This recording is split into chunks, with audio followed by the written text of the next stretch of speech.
What's up everyone, welcome back to another video. So guys, in this video I'm going to show you how to get rid of the Apple ID password when you are trying to install free apps from the App Store and it's asks for the Apple ID password over and over again. So we are going to fix it, why not?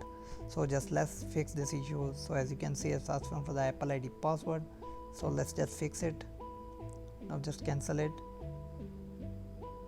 Now go to the setting guys, then scroll down, just click on screen time,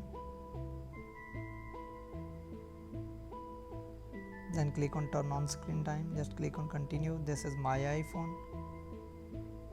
Now guys, scroll down, click on content and privacy, then just turn it on. Go to the iTunes and App Store purchases.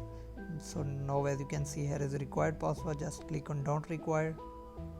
Now go back, just click on your Apple ID, then click on media, then click on password settings. So now just click on require after 15 minutes and just wait for it. Now just guys turn it off, just click on done. Now that make sure it's turned off, so now turn it off again. So just click on done and make sure that it's turned off. Yes guys, it's turned off. Now we can install free apps without asking for Apple ID password. Just click on get, then just click on install button.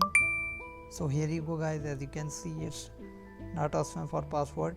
So now you can install any free apps on your iPhone without asking for Apple ID password over and over again. So hope you guys like this video. If you guys like this video, leave a like and comment. Thanks for watching guys, see you in the next video.